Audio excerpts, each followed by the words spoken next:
Hey, what up, peeps? Yeah, we're ready for Rule, Strategy, and Caffeine number 3, but it's actually turn 4 in this monumental struggle for Northern Virginia. Stonewall Jackson's Way 2, Scenario 9, the 15-turn campaign game. I can't get enough of this shit. And maybe we'll have some people watching. People tend to watch this after it gets posted to YouTube. So it's actually a pretty good game right now. It's a pretty good game. The rebels are beating the hell out of the Union, but the Union has good position, and they're going to have troops coming online, and maybe they'll step their game up. That's why I wear my Union infantry hat, to maybe get them pumped up a little bit. And we'll see what happens. But good times are ahead for the Union here, believe it or not. Yeah, so let's get right into it. Enough commentary. Anybody who's watched the first 2 videos, that's the first 3 turns, they know what's going on. So let's get right into it. Wifey's going to come home soon. We're going to have dinner. It's like 3:30 Eastern in the 978. Yowza. Okay, so let me go ahead and bring up, what am I bringing up? I'm going to be bringing up something. I don't know what I'm doing here. Let's get to the charts here. Oh, okay, sequence of play, and here is the all-important random event. So I'm going to take a drink of my soda. By the way, Soda Stream. I got one of these Soda Streams. It makes Pepsi. I got to say it. I like the fact that, oh, wow, I mean, I still buy Pepsi, but it's like on a day like today, I'll just make some, but it's a little off. That's the thing. The Pepsi's, the taste, it's pretty good, but it's just a little bit off. They need to fine tune this shit. Let me get a hit of this.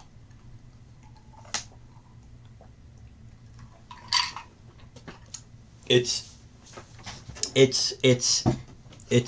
like, it's this shit right here. It comes in this Pepsi, but it's a little off. And it says, where the hell is this made from? I mean, it's actually, I mean, it's Pepsi for Soda Stream, but it's kind of weird where they make it. Where the hell is this shit manufactured at? You know, when you're doing live, you can never find what you want. Some weird country this is made in.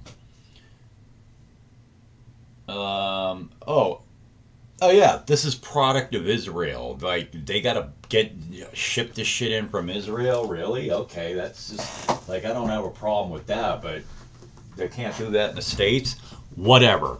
Random events phase. Here is the all important random event roll. To die. It's an 8. You know what that means? I'm pretty damn sure it is rain. Current turn. Oh boy. Okay, so let me get one of these little things here. Wait a minute. I want to get one of these little markers out and put it on the turn track signifying rain, because you can't have more than 4 rain turns. Game markers. Turn markers. Rain, there it is. Okay, rain goes into turn 4. That's where we are. Turn 4, and we have rain, and that is a whole lot of fun. Okay, so I've marked that down. Let me go ahead. Let's move on. Let's get through the sequence of play. Game sequence, reinforcements. There are no reinforcements yet. A couple turns for that. Leader transfer phase. Okay, the Union will do their leader transfer first. Let's take a quick look if they have any. Here's Jackson. He's sitting on his corps, so he's not going to do a leader transfer. And then we go to Longstreet's boys down here, where they're actively in a friggin' street fight with the Union over here, but they're pretty much kicking the Union's ass. Is anybody gonna step up and get the, I think that Leader transfer may go all the way back to Kemper. Everybody else is, I stand corrected. Do we want to go with Kemper? Let's Longstreet and Lee will go back to Kemper. All right, Stewart's with his boys. We were supposed to do the Union first, but who gives a shit? So let's do the Union now. Siegel. Does he... I guess he'll stay with those dudes, or should he go with Schneck? Good question. He'll stay with those guys. He'll stay with them. McDowell and King. So Jackson's going to have a problem because he's stuck behind water. He's got a water problem that we talked so much about. We talked so much about that, and he does have a water problem now that it is officially a rain turn. Let's go down here. What about Second Corps? Banks. Do they want to stay there, or do they want to get with Green? They'll stay there. And Reno, your guys, you got the shit kicked out of you, Reno. Look at this. This guy's knocked down. Ferrero's just about dead. Wow, that is really... It doesn't really matter because they both suck. And then Fifth Corps, do they have... Well, actually, Morrill and Porter, they're coming out now on turn 4. So that's wonderful. That's going to be the end of that. Yeah, that is... That is your official leader transfer. Supply line, that's coming up in, what, 2 turns? Yeah, supply determination phase, all that crap comes up in 2 turns. We're on turn 4, it comes up in turn 6. And we go right to action cycle.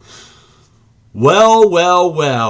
The rain that we talked about is here. The rain is here. And one of the 2 corps is going to have a problem with the rain.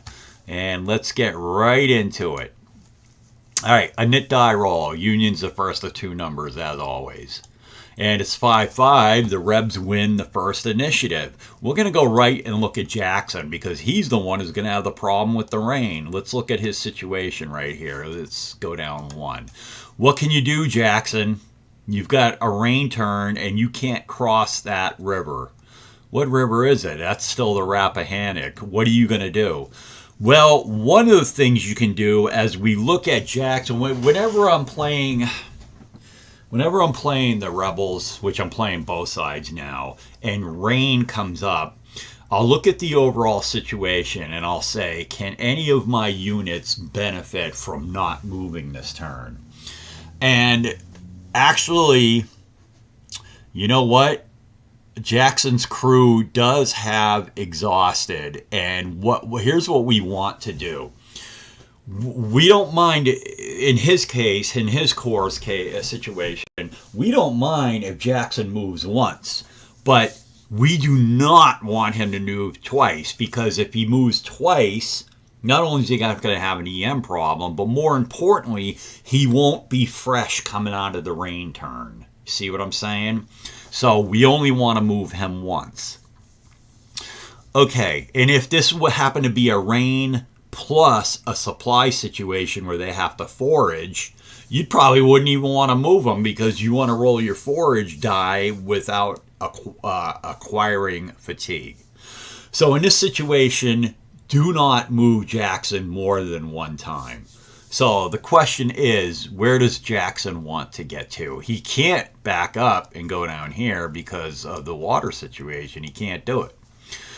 So let's go ahead and activate these characters. Let's activate them all. They're only going to move once because, like I said, you move him 1 time, he comes back, starts next turn totally fresh.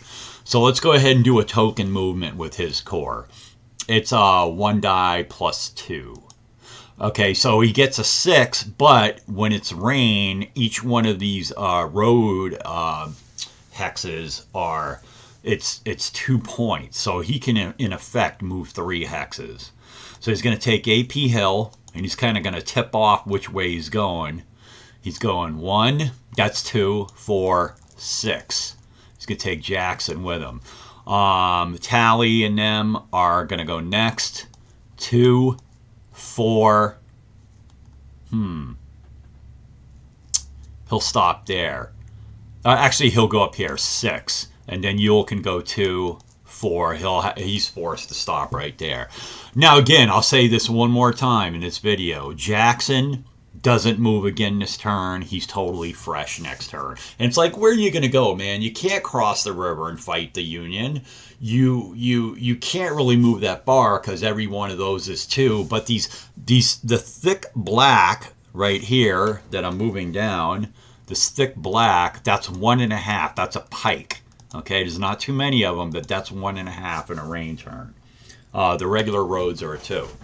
So his situation, he's going to stay right there, and he'll be totally fresh. All right, moving on. We beat that to death. Nit die roll, 2 die. That's why the Union loves to see rain. They get a chance to get their shit together and deal with the rebels after the rain is over.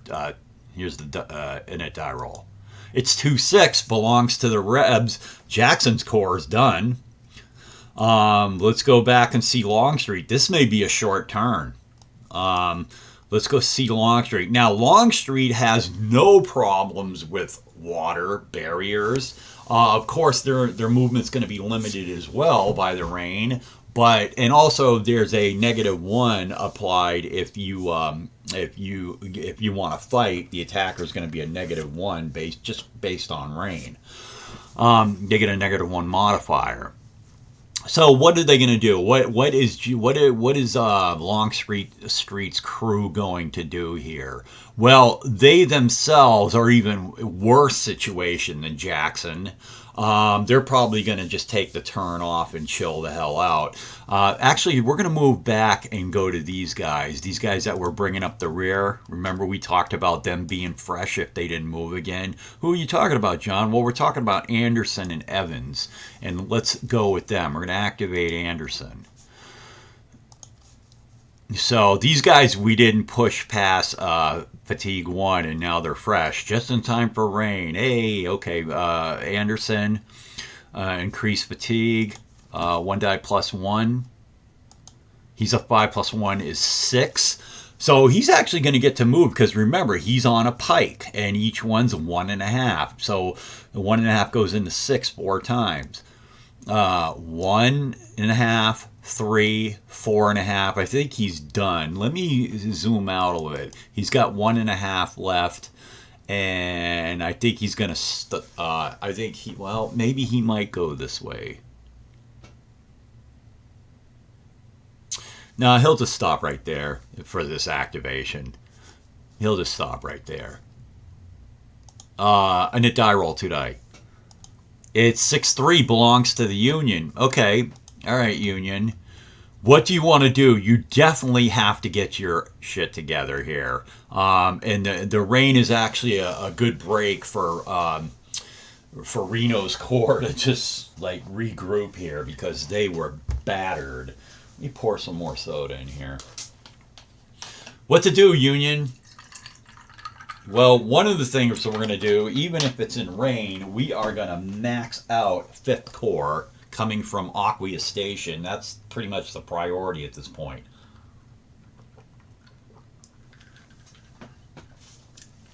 The Soda Stream is still good. Not as good as actual store-bought Pepsi, but it's still good. All right, so what we're going to do is we're going to get Reynolds. Reynolds, he's going to have to roll. He's going to have to roll an EM right here, but they have to get him going. All right, Reynolds, here's your movement. Fatigue, 1 die. Rolls a 6, so that's 3 hexes. 1, 2, 3. He may flip, but hey, at least he got the best that he could get. Here's his EM roll. He does not flip. Okay, a nit die roll. It's 6-3. Shit. Maybe we'll just leave Reynolds alone. We're going to leave Reynolds alone. We're not going to flip him. He actually picked up 3 hexes. We're going to go back to his boys back here. Morrill and the Corps leader, who is Porter. I'm going to put them on 1 hex. Let's see what they actually roll. And give them a fatigue, by the way. That's a good idea. Fatigue, 1 die, +1. He gets a 4 + 1 is 5. That's going to be 2 hexes. They moved 1 already. Here's the second hex. Bang, right there. Nit die roll. It goes back to the Rebs. And the Rebs are going to go right back to Anderson. This is going to be a short turn. I wonder if I should play 2. Let's go back to Anderson. Going to fatigue 2. 1 die plus 1. So he gets a 3 plus 1 is 4. So that's 2 hexes. Now, here's something that you guys need to know about. Okay, these blue water, these are rivers right here. Okay, for the purposes of this turn, yeah, I'm going to go ahead and explain this right now that I have this in the, let's explain rivers and rain and all that happy horse shit. I'm going to talk about rain in regards to water barriers. This is a good picture to do it. This right here is a tributary of the Rappahannock. But what you need to know, and this cannot be crossed, let me get this out. This dark blue cannot be crossed in a rain turn unless you have an old school bridge going over it. These fords, not going to happen. You cannot cross it. Now, Anderson is about to cross this baby blue creek. You can only cross a creek in a rain turn if you have a road or a pike going over the creek. So he's got 4 movement points. He's going to go 2, 4. That's legal. Now, in his next activation, if he tries to cross this river right here, can't do it unless there's a bridge there. Now, here's and also what you have when you have rain is the next turn. It won't be raining, but what you have will be known as swollen rivers the day after a rainstorm. And this picture illustrates really good what that affects. This portion of the Rappahannock to your right over here, okay, notice how the river is bordered with black. Okay, what that means is that portion of the Rappahannock next turn, that is to say turn 5, will be uncrossable. Okay, it will be a swollen river to that point that the river is bordered in black. You can't cross it. It'll be the same deal, only with a bridge. Now, where Anderson is right now, crossing in a 29-23, next turn he can cross the river, this portion of the blue, via a ford. Okay, but if you're bordered in black, like down here by 35-25, can't do it next turn. All right, so that was a good time to explain that issue. Okay, so Anderson did move. It's a die roll. It's 3-2, belongs to the Union. So we move out a little bit and back over to Aquia Station is where we go. And Porter and Morrill are going to keep their movement going here in the rain. They're going to go to fatigue too. They're moving towards Lee and Reno and all that cast of characters. They're desperately needed. 1 die plus 1. He rolls a 3 plus 1 is a 4. That is to say 2 hexes. 1, 2. A nit die roll, 2 die. 4, 4. Ties belong to the rebels. Back over. Okay, now we're looking at Anderson and Evans. Now again, as per what I just talked about, Anderson cannot move north. He wants to move north, but he's pretty much done because he can't cross that ford until next turn. And that's not the end of the world because he's burned 2 fatigues, and if he doesn't go again, which he isn't, he's going to be fresh again next turn. All right, you always got to consider what your status is going to be in the following turn. And that's always a wise thing to do. Sometimes you need to push your guys, and sometimes you don't. And this is a time, well, you can't cross it. He can't cross anyway, so it's a no-brainer. Well, all right. Let's keep going. So back into the game. It's Rebel and Knit. All right, Reb's going to look at the big picture, and they're going to move Evans as well because Evans needs to move he needs to keep up with Anderson. There's Evans. He takes a fatigue, 1 die. 1 die plus, he gets the 6 plus 1, which is going to be 7 points. And here he goes. 2, 4, 5.5, 7 to right there. Good job, Evans, and a die roll. 6-6 belongs to the Rebels. Evans will go to fatigue 2. 1 die plus 1. He gets a 4 plus 1 is 5. Unfortunately, he cannot get into Anderson's hex, but he can go right there, and that will be the end of the turn for Evans. So they moved modestly, and they got us basically as far as they can go with 2 fatigues and the rain situation. A nit die roll. It's 5-4. This won't be a long turn. I'm actually contemplating, do I want to roll right into turn 5? We'll see what happens. 5-4 belongs to the Union and back to Aquia Station. Sometimes you get these boring turns. Porter will take it to 3, Porter and Morrill. Because the enemy's nowhere to be found right here, and they need to push it, even in rain. 1 die plus 1. So it's a 7, which is 3 hexes. Okay. 1, 2, 3, and here's the EM roll. 2. They don't break.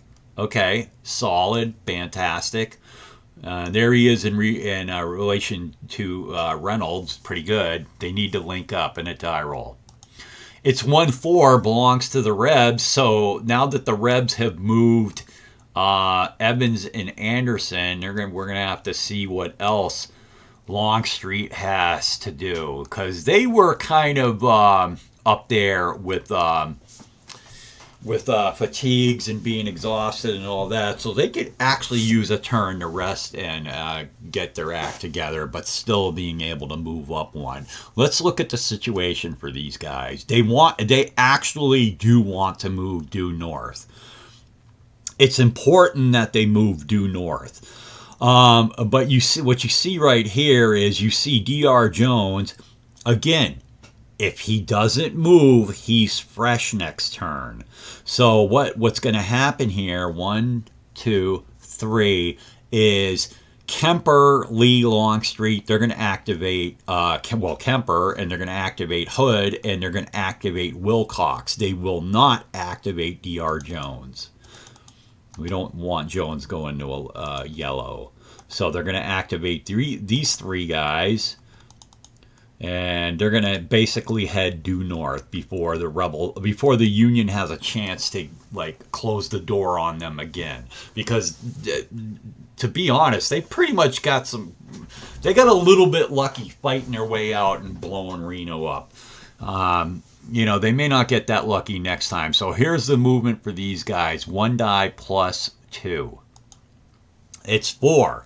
So Wilcox gets to go 2 hexes. 1, 2. He stops right there. Hood has 4 movement points. And it's going to cost him... He can basically go 1 hex to get on top of Dr. Jones. Because when you enter a hex that's occupied by a frontal unit, it's actually going to be an extra 2 points because Jones has over 11. So, but Hood gets to move 1 hex regardless. And then over here, Kemper, these guys get to move 2 hexes. 1, 2. All right, so that's where that is. And now look at this right here. You can see Wilcox is actually a little vulnerable, so we'll see what they end up doing. A nit die roll. It's 2-5. It belongs to the Rebs. I think what they're going to do is they're actually going to move Kemper and Hood again. Hood goes to fatigue 2. Kemper goes to fatigue 2. That's going to do it for these guys. Movement is 1 die plus 2. And they get 6 plus 2 is 8. So let's move ahead. Hood, because we were like, Wilcox is a little vulnerable. Now, I just noticed something. When I moved Wilcox previously, Bayard and Buford could have done a retreat. Wilcox was not going to attack them. He's definitely not going to attack them. They could have retreated, but they're declining to retreat. All right, so I'll make that clear. I didn't mention it, but I should. So anyways, Hood and Kemper have 8 points, and here goes Hood. I'll count it out for you. That's 2. And it would be 3 more to get in there with Wilcox. It would be, he's got 2, it'd be 4 plus 1 more is 5, and they're going to chill. And again, the 2 cav units could move, but they are choosing not to. Okay, because they're confident that Hood is not going to attack them, which he's not. And then Kemper has 8 points, and he's going to go 2, 4 plus 2 more is 6, and then 2 more is 8. So they're going to stop right there as well. So now they've tightened it up a little bit. Hood's guys, not Hood's guys, Longstreet's crew have tightened it up, and they moved north, which is good, which they needed to do here in the rain, and that's going to do it. And they didn't really blow up their fatigues and all that, but they do need to rest. Okay, knit die roll. Let's see what happens. It's going to be a short turn. It's 3-4, belongs to the rebels. Now, Stuart, how about you? What are you going to do, Stuart? Stuart is actually, he's got 2 units there, and what is he going to want to do? Well, probably his big job right now is to become an impediment to 5th Corps moving northwest. He needs to impede their progress, and he can do that. Stuart can do that. So he's going to go ahead and activate both of these guys. Fatigue 1, fatigue 2. 2 die plus 3. So, oh, he gets a 1-1 plus 3 is only 5. Wow. Well, that's amazing, because what they're going to do is they're just going to do the, how much would it take to get on rolling? Let's see what, let me go to terrain effects. Rolling in the rain is 4, and they have 5 movement points. So that right there is 4. Okay. And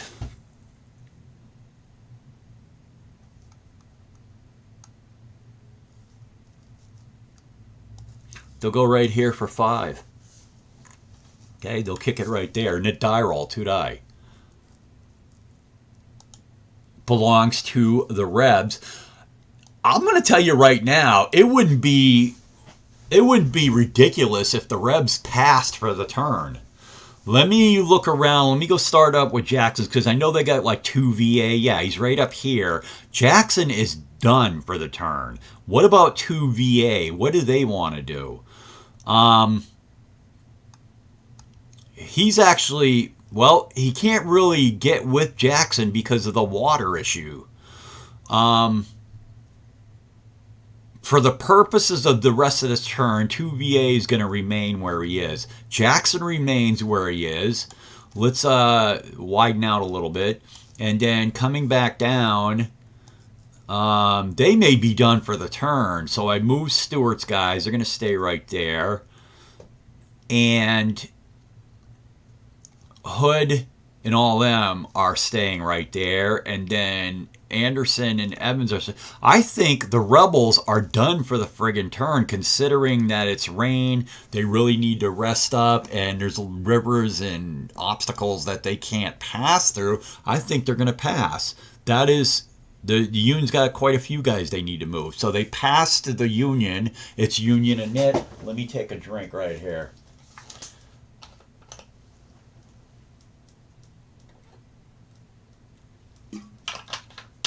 Amazing. Oh, why don't you drink the one with ice? All right, solid. Let me move up and take... I'm going to start up here and look at the Union situation. Let's look at the Union situation. I want to get them ready for the next turn. So Siegel right here is... What's going to happen is when they do recovery, he's actually going to go into entrenchment mode. He's probably going to pick up a B1 possibly. Shirts is actually going to become fresh for the most part. I don't know. Well, he has a D2. Not exactly sure how the D2 is going to work itself out. It may be the case that the only thing that happens to him is he goes down to D1. That may be the case. I'm not exactly sure. McDowell, these two guys, Ricketts and King. Yeah, let's see what we want to do. And then Shank is right here. What to do with him?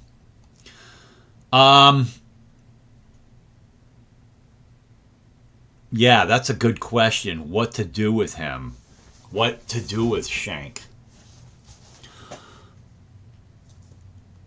And what to do with McDowell's core?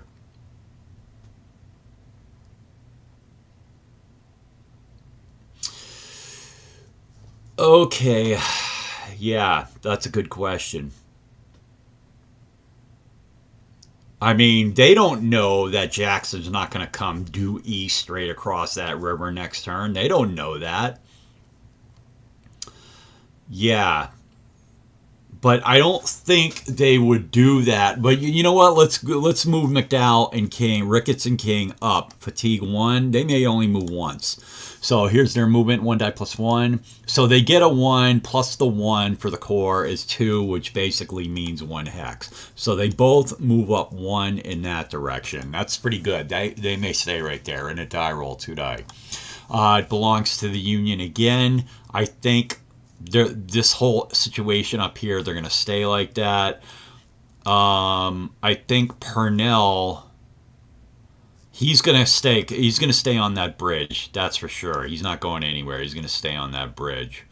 And then so now we move over to this situation. Do we have any other guys to move down? I'll look at I'll look at the outside situation in a bit. What is the Union gonna do over here? Because Longstreet's crew is gonna be pretty fresh next turn, so they better be ready to battle. Yeah, let's get this shit together right here. I think what we're going to do is, so Second Corps is in good shape. We need to back this up a little bit. Let's back this up a little bit because Reno is a mess. So let me back it out a little. I need to see where we can get some water obstacles to help us. Yeah, Reno's a friggin' mess. We're just going to back Reno up. And so they are 3 hexes away. So we're going to activate Ferraro. And we're going to activate Stevens. And they're only going to move 1 time. And it's going to be 1 die. Here it is, 1 die plus 1. So it's 3. In effect, they only get to move 1 hex. So these guys are going to back it up, trying to get to this water hex. They need to get to the safety of this river over here, or this creek, Licking Run Creek. So here he goes 1, and he goes 1. These guys are in no condition to fight anybody. A nit die roll, 2 die.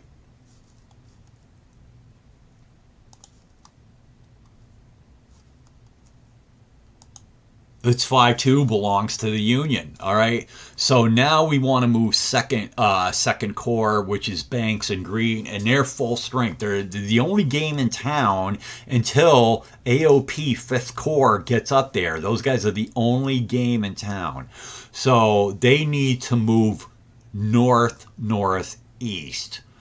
So let's activate them. Fatigue 1. All right, 1 die plus 1. And it's 3 plus 1 is 4, so it's 2 hexes, but one of them is not on the road network. So green is going to move due north. 1, 2, and then Williams is just going to get on the road network. He goes straight north. Okay, and it die roll 2 die. It's 4-1, belongs to the Union. It's legit. So what are they going to do? Good thing they got cavalry help here. We're going to activate these 2 guys again. They get 1 more activation, and which would still keep them fresh for next turn. So notice that's a big part of the game, man. That's a big part of my game. It should be a big part of your game. You have to be cognizant of, if you're moving your guys, what position, what condition you're going to leave them in for the upcoming turn. There's situations where you just absolutely have to move. Next turn, be damned, but most of the time, you can weigh what you need to accomplish now with where your guys are going to be next turn. Okay, so Green and Williams, I want to move them one more time, but I will not take them past fatigue 2. I want them to be fresh next turn. So that is a big part of this game. They go to fatigue 2, and 1 die plus 1. So it's 3 plus 1 is 4. They get to go 2 hexes, which is pretty good. So, in effect, I think, and notice this is a good thing right here. Notice how Elk Run, there's a confluence of roads coming in and out of there. What do you got? 1, 2, 3, 4, 5. Basically, Elk Run is a hub. It's a hub for the road networks. You want to get in there and inhibit the Rebs from easily moving north. So that's what they're going to do. They have 2 hexes. Green's going to go 1, 2, and kick it right there. And then Pope can only go 2, so it's 1, 2.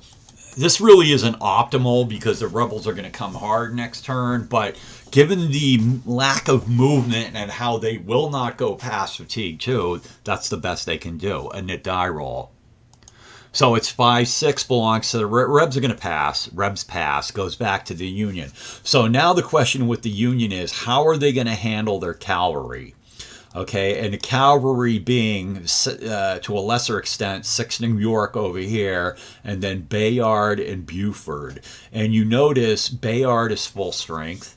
Buford will be full strength if he moves only 1 time or less.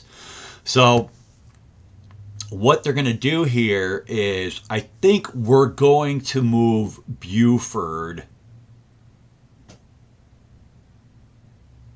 I think we're going to move Buford once to right there. We're going to activate him, and he's just going to move to right there. Give him the fatigue. Now, notice, Buford doesn't move again. He's full strength next turn. If you take him to 2, he's not going to be full strength, and we need him to get that extra manpower back. So that's it for him.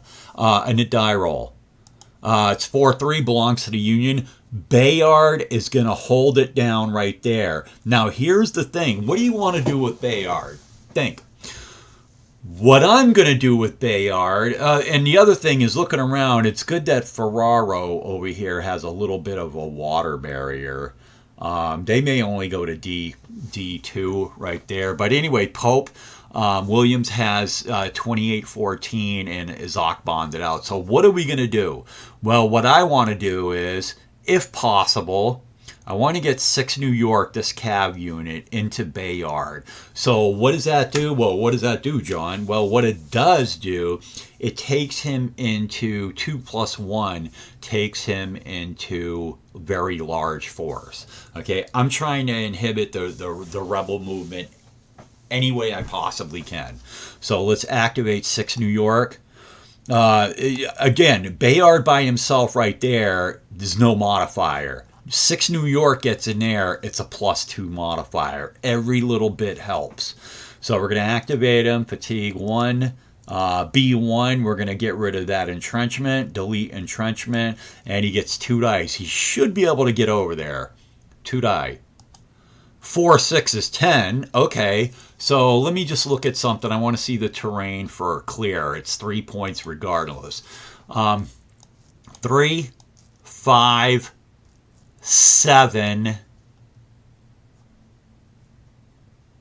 and it takes, yeah, I can't do it. It takes 4 points to get there. I got 3 left. It's okay. And it die roll, 2 die.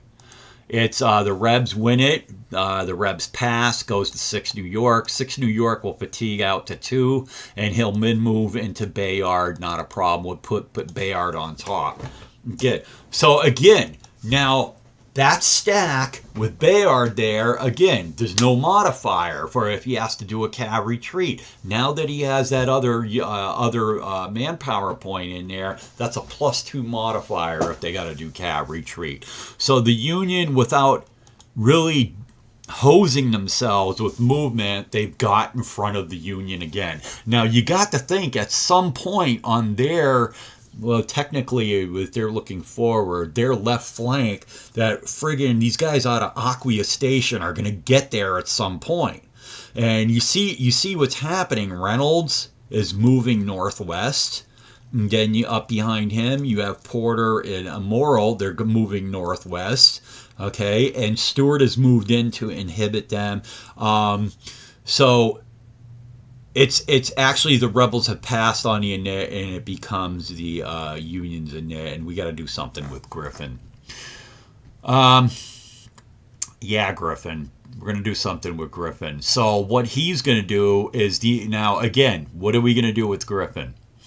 Well, what he's going to do is he is going to move. He'll move 1 hex. He does not want to move two fatigues because he won't be fresh. He can move 1 time.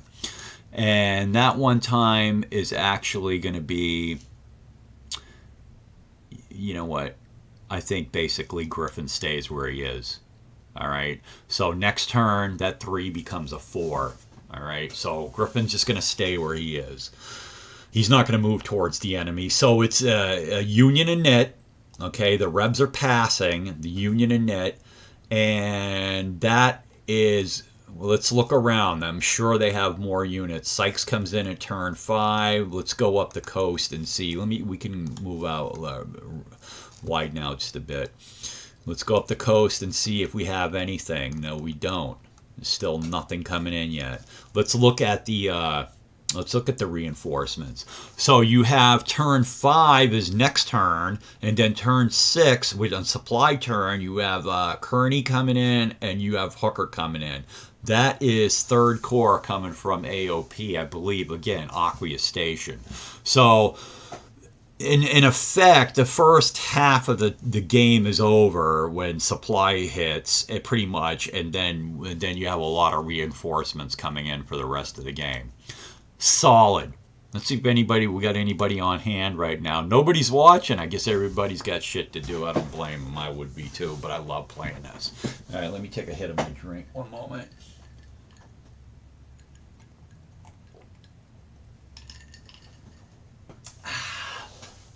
All right, so getting back to this, the Union will continue to move until they are exhausted or what. I'm going to look at the big picture. I don't want to miss anybody. I don't want to miss anybody's movement. Turn 4, real short. Turn 3 was long as hell. This one's going to be over in a little bit. So let's look at the situation. I'll try to make it as big as I can, but yet see the situation right here. So that's where you have Jackson's Corps right there. They're going to be fully fresh next turn. There's Warrenton right there. That's 3 victory points. You have McDowell's Corps sitting right there, looking pretty. Actually, we'll go ahead and move McDowell's Corps 1 more time. They go to fatigue 2. They'll still be fresh, and 1 die plus 1 is 5, but they only want to move 1 hex. They got 5 movement points. That's 2. That's 2. They chill right there. Okay, so that's the situation. There's McDowell moving in towards the river to support his boys. There's Jackson's Corps right there. And there is Warrenton up there. Doesn't mean that they have to get to Warrenton. And we'll move out just a little bit and take it down south here. There's 2nd VA just guarding that. Purnell's guarding that bridge right there. There's not much action going on in the middle. And then moving right over here, you see that there's water barriers behind the Union's backs. This little creek right here, Licking Run, and there's Cedar Run behind that. Those are opportunities to use water as defense, and Reno's moving towards that. And they set up a nice little defensive barrier. If they could just get 5th Corps to link up with them, they'd be looking pretty sweet. But I'm sure next turn the rebels are going to batter the Union again. Trying not to let that happen. We got to move away from those assaults. One of the things that you can do in this game is when the enemy is using fatigues and they move up to you, adjacent to you, okay, and let's say they have 2 fatigues, bro, and let's say you get in a net, one of the best things you can do as a defender is move back once from them. Because if you move 1 hex away from them, they can get you with movement, attack with movement, but they can't assault you.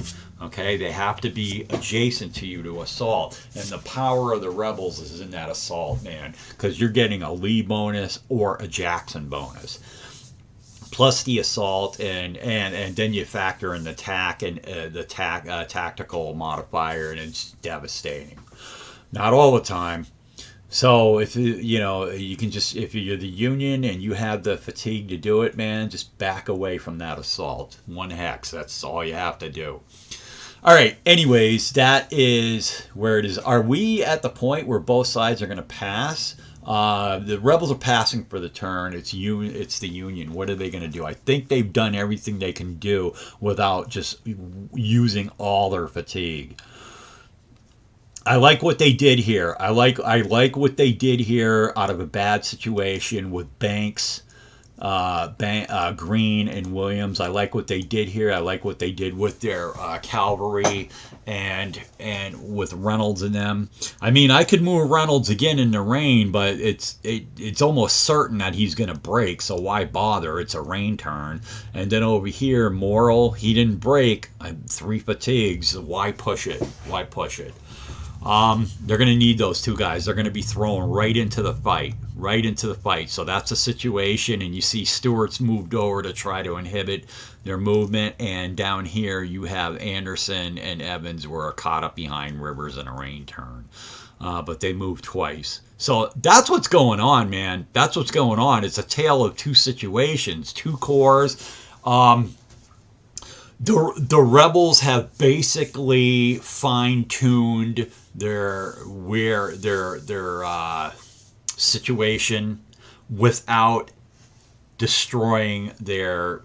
without using too much fatigue. So they optimize their place on the board or on the map without using too much fatigue. So both Longstreet and Jackson are basically resting this rain turn, but they did move a little bit to optimize their position. That's going to do it. So both sides are pulling the old, we're going to pass. Again, went through turn 3 and turn 4 with no 1-1s. Let's go ahead and do a rain recovery. And, well, John, what's the difference between rain and a sunny recovery and rain recovery? Basically, the big difference is rain recovery is they'll recover your guys but not build entrenchments, okay? So that's what we're going to do, a rain recovery. And that's complete, and there we are, and we are now into turn 5. So you see it right there, August 19th, 20, 21st, 22nd was rain, and now we go into August 23. Nothing's going on. There's no replacements, unless the Union gets an accelerate replacement random event. Then there would be a replacement, and it's 1 turn before the supply situation. I can't wait till supply gets here, because we'll have a ton to talk about. But 1 rain turn is in the books, and 3 more can happen in a 15-turn campaign game. The maximum is 4, but like I said, at any one time, it's 25% chance you're going to hit rain. So that's it. I'm John. Turn 4 is in the books. Damn, I mean, it was so quick. I might come right back, take a little break, and come back and do turn 5. Anyways, I'm out. I'm going to go ahead and... this is going to get posted, and I might be doing turn 5 in just a little bit. So whoever's watching, thanks for showing up. And like I said, I get most of my views because this is posting right to YouTube right now as we speak. All right, look for turn 5 probably after dinner. All right, I'm out. Take care. Bye bye.